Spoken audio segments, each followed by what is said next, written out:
let's take a look at the 2018 New England Patriots roster. We'll start at quarterback, obviously. Here you can see the numbers for the two quarterbacks that the Patriots have on their roster.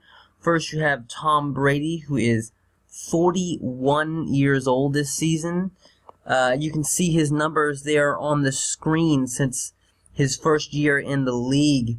What can you really say, really? I mean, when you have a guy who has had over 4,000 yards passing every year since 2011, even last year, 4,500 yards passing, 66% completion percentage, 32 touchdowns to 8 interceptions. It's almost like he's getting better, at age 40. So you got to wonder, how long is that going to happen? It is certainly not normal, but Tom Brady is not a normal guy. But you have to figure at some point Father Time is going to catch up to Tom Brady, but it doesn't look like it has yet. So Patriots look like they're in very good shape there at quarterback. The two yellow cells there, 2016, 2017, those are just showing that he made All-Pro each of those 2 years. Obviously, Tom Brady's made All-Pro more than just the last 2 years, but I've only included the last 2 years because, what a guy did 3, 4, 5 years ago, if he was All-Pro, that doesn't really mean much. But, for a guy who's made All-Pro the last 2 years, it's a pretty good indicator that, he's still been playing at a very high level even recently. Backing up Tom Brady, of course, is Brian Hoyer, and you can see his numbers there. He is no spring chicken either. He's 32 years old, has not played a whole lot. Actually, he did start last year there in San Francisco, but in 6 games he put up, 1,200 yards, 58% completions, 4 touchdowns and 4 interceptions. He's played some over the last 2 years, but hasn't really been a huge factor in terms of putting up huge numbers. His best season was in 2015, where he put up 2,600 yards in 11 games, had 60% completion percentage, 19 touchdowns and 7 interceptions. So he's not a bad guy to have there backing up Tom Brady, but I don't know if he's going to be a guy who would be able to win a Super Bowl if something horrible happened, like back in 2008. At running back here, you can see that Rex Burkhead seems to be leading the way. He played in 10 games last year for the Patriots, had 264 yards, but had 4.1 yards a carry. Very efficient, relatively efficient. Also had 254 yards receiving, so he can catch the ball out of the backfield, and he had 8 total touchdowns. So, that's just going to be... Patriots have long really used a rotation there at running back, and it's not going to be any different this season, with Rex Burkhead being a major part of that rotation. There was Jeremy Hill, who was looking like he was going to actually be the number 2 guy. He had a really rough season there in Cincinnati last year, only played in 7 games, and only averaged 3.1 yards a carry, had very, very poor numbers, but seemed to be really bouncing back with the Patriots, but he tore his ACL in the first week of the season, and so he will not be available for the rest of the year. James White is back. He will once again likely be a major receiving threat out of the backfield. Last year he had only 171 yards rushing, did have 4 yards a carry, but had more than twice as many yards receiving, had 429 yards receiving, and you can see that's been consistent throughout his career, that they've used him more as a receiver, out of the backfield than a runner. So he'll be part of that rotation, though, as well. And the Patriots also have Sony Michel, who was a first-round pick out of Georgia. He'll be available. And then they also picked up Kenjon Barner, who with Philadelphia last year just had 57 yards. So you don't suspect that Kenjon Barner is going to be leading the Patriots in carries. It'll be interesting to see who really gets more carries. Sony Michel there, who's a first round pick this year for the Patriots, or Barner. So that'll be something to keep an eye on.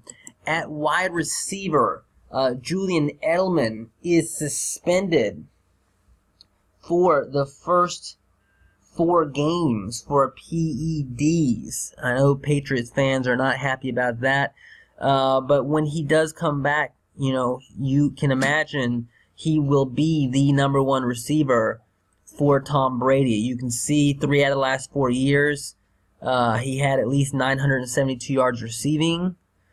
In the 1 year he had 692 yards. He missed 7 games, so because of injury. So Julian Edelman, he'll be 32 years old. That's something to keep an eye on. He's not young. Is Father Time going to catch up to him? But more than likely, what's going to happen is he'll come back after his suspension and he'll really just kill it with him and Brady. In the meantime, the Patriots are relying on these 3 guys. That is Chris Hogan, Cordarrelle Patterson, and Philip Dorsett. You can see here Chris Hogan's numbers. He had a really good year in 2016, 680 yards, 17.9 yards per catch. Last year, missed 7 games and only had 439 yards. So, and you can see that Chris Hogan had that big year, the same year that Julian Edelman got hurt. So, it'll be interesting to see how big of a year Chris Hogan is able to have this year with Edelman missing 4 games. Then you have Cordarrelle Patterson. Not bad numbers for a kind of a number 3 wide receiver.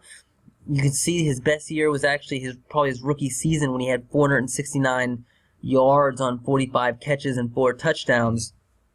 So not a guy, we'll see. We'll see what the Patriots are able to do with Cordarrelle Patterson. And then Philip Dorsett had a big year in 2016, 528 yards, 16 yards a catch, but last year only had 194 yards with New England in 15 games. So, once again, you don't suspect that's going to be a guy that is going to be able to lead your team in terms of catching the ball. This week, the Patriots added 2 additional receivers. They've run through a lot of guys in the preseason. They had Jordan Matthews and Eric Decker, and then, they had just cut a couple of guys this week. But they brought in Gary Coleman and Benny Fowler this week.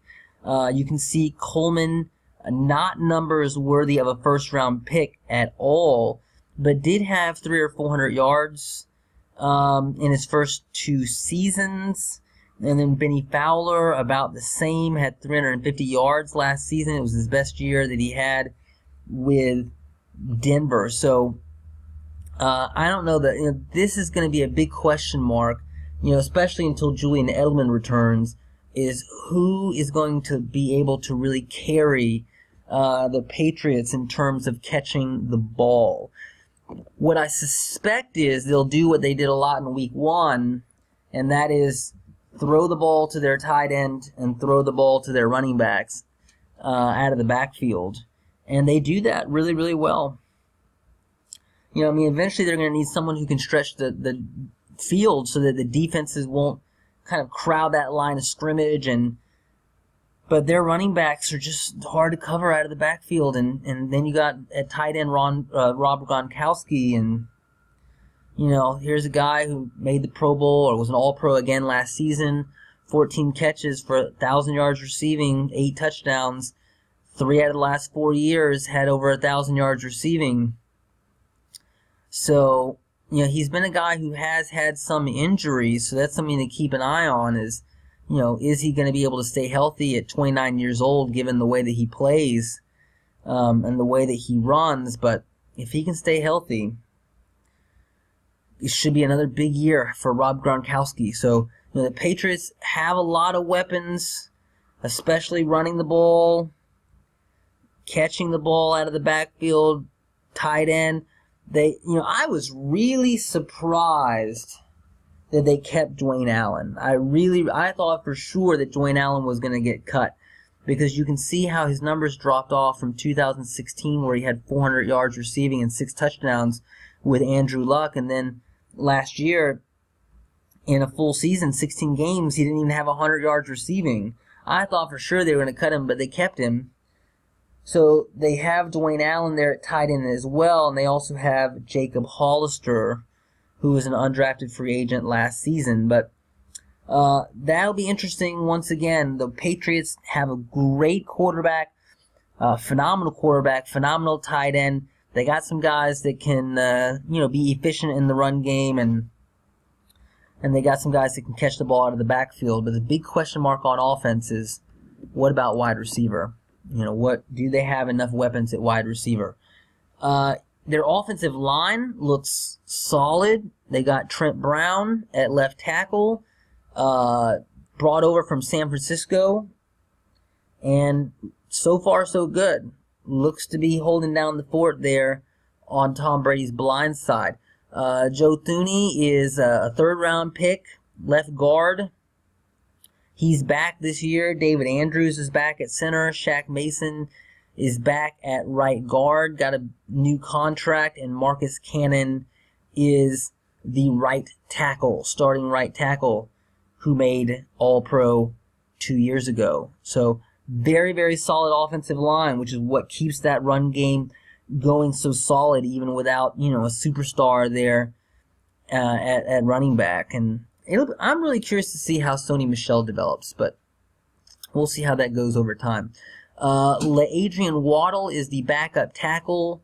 You got Ted Karras there is a backup guard, and Brian Schwenke there as well. So if any of those starters from New England gets hurt, do they have the depth there on the offensive line to keep things moving as efficiently as they have on offense? That's one question.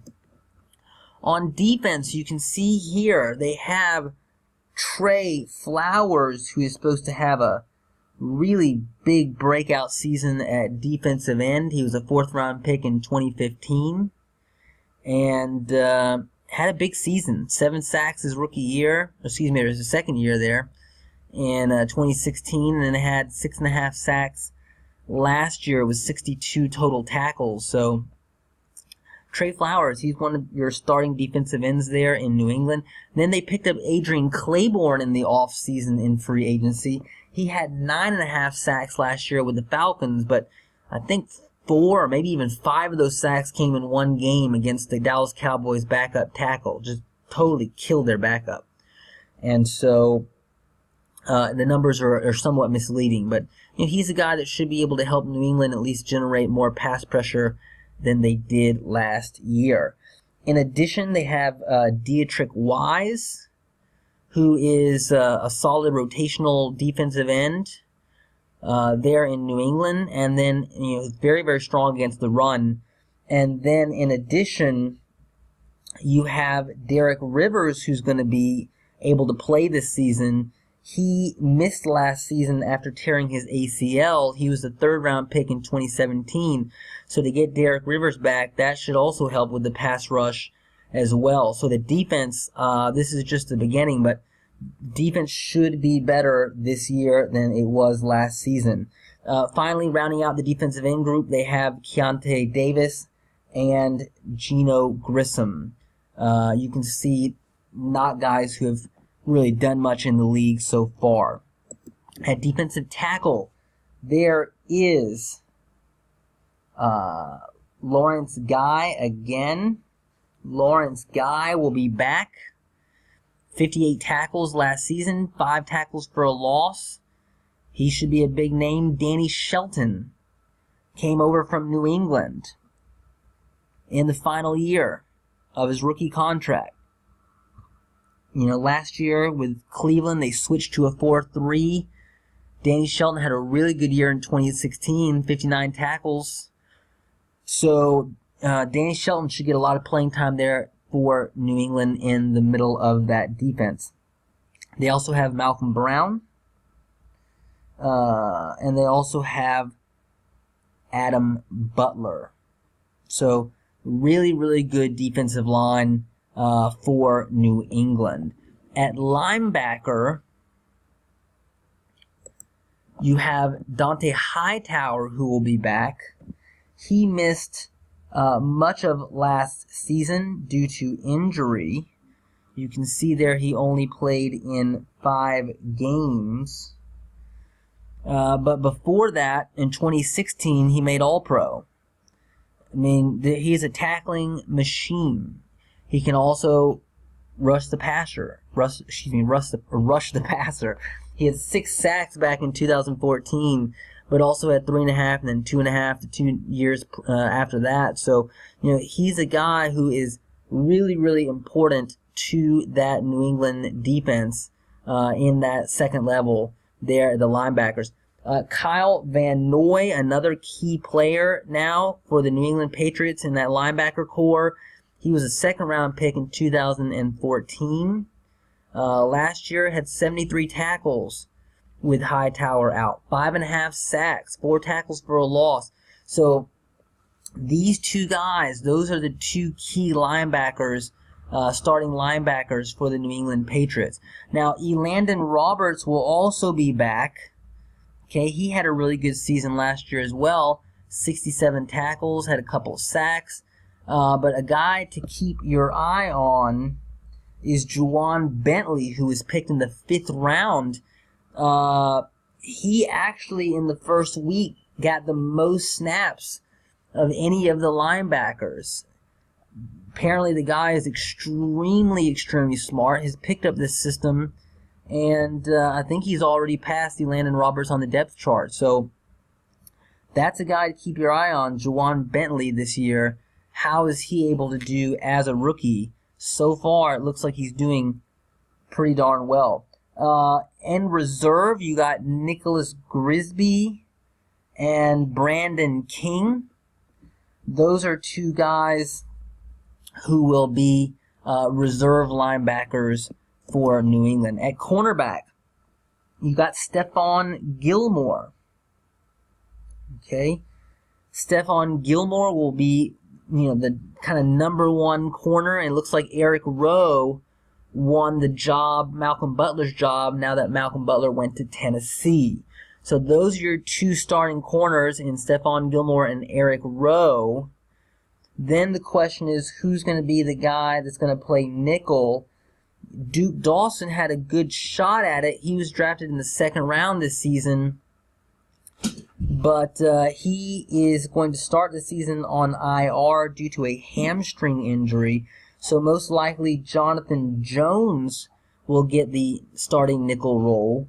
And then the reserve guys there at corner for New England are going to be J.C. Jackson, who was undrafted this season, undrafted rookie, and then Keon Crossan, who was drafted in the 7th round. So will depth be an issue there if anyone gets hurt in that New England corner group? But the starters, very strong group. And then at safety, you've got, of course, Devin McCourty is back. He was an All-Pro in 2016. Major player, had 97 tackles last year, 5 passes defended. Patrick Chung, once again, another mainstay in that New England secondary, had 84 tackles last year, 9 passes defended. And then Duron Harmon. Patriots play a lot of 3 safeties.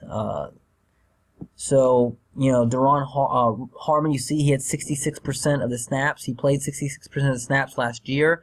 So those three guys, those are going to be your starting safeties.